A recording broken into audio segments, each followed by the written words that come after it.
Hey guys, we're back. Lesson 3. It's all about that communication. Communication is so important. So I think one of the biggest things that I've learned as a professional, as an entrepreneur, business owner, as a writer, even as a father and an educator, like all of these different assets or all of these different avenues, right?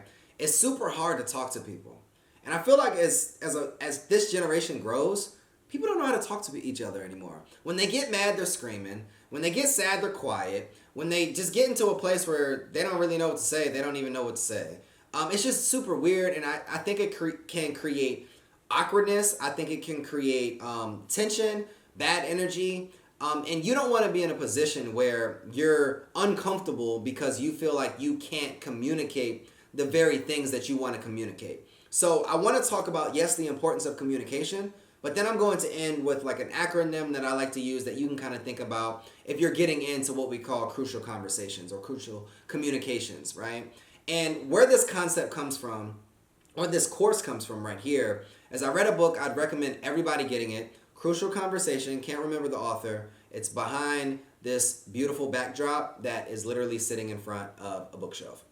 Look, you gotta be resourceful. Adulting like a pro. So I read this book, Crucial Conversation, and it talks about 3 things. When emotions are high, when stakes are high, and you have opposing opinions, how do you get through it, right? How are you not like talking down or negatively beating down each other? Or have you ever been into a conversation where you feel like the other person's really not listening and they're just trying to win? Or you've explained something and then they literally say that same thing, or you can literally just tell that they're not listening to you. Yes, Crucial Conversations, I'm telling you, is the book for you. Or if you've had to be in a relationship and you're trying to either A, get out the relationship, or B, like amend the relationship, and it just feels like nothing can work, I really feel like Crucial Conversations is the book for you.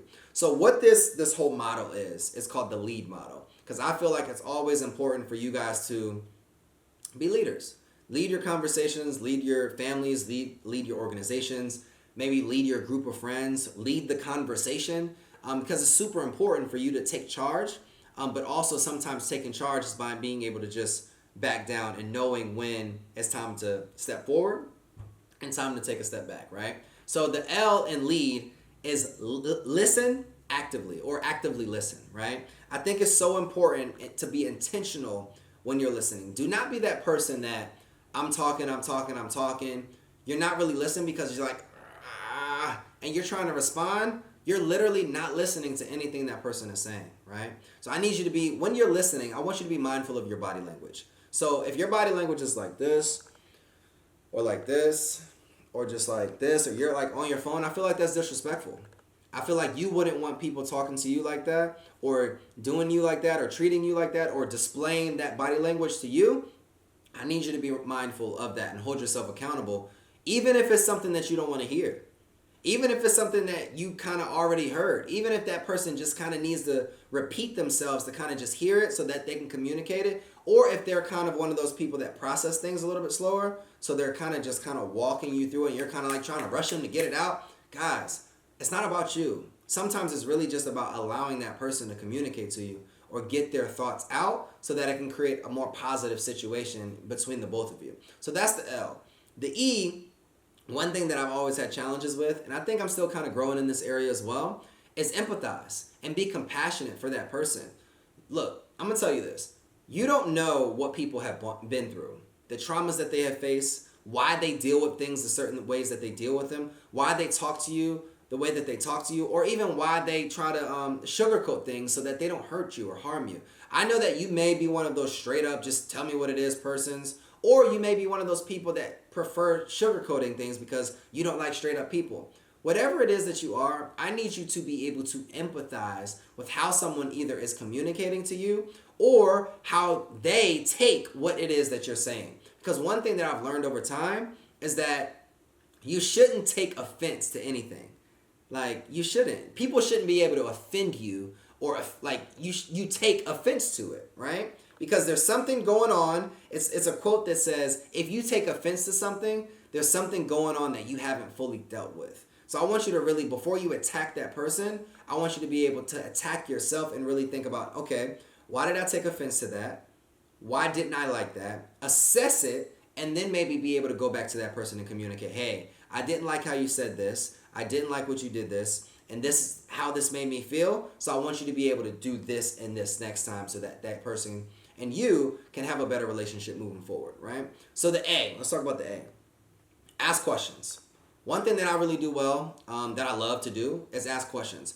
One thing that does is really just shows that you're engaged. And then I think another thing that it does is it helps you really understand that person's perspective about what they're communicating about, or their life, or their overall view of, just their vantage point on how they're viewing what they're talking about. Ask questions. And not just ask questions to be nosy. There's a difference. Because I have a friend like that.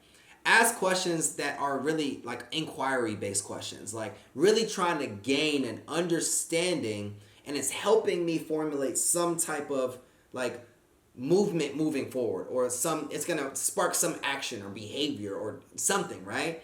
And then the D is don't compete, connect. I think a lot of times we're trying to compete with the other person. It's a competition. Who's going to win? It's like a freaking law and order. Like we're in the courtroom. No, guys, connect with the person. And you have to literally connect through love. Like love one another. Even if it's a tough conversation, even if y'all don't agree, even if it's a point where it's like, I just want to choke you.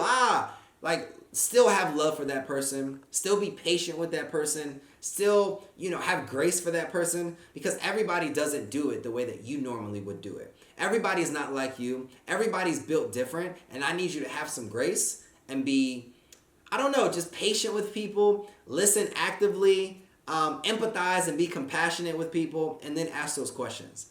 That will help you in these crucial conversations times, and be able to converse more effectively. I'll see you guys next lesson.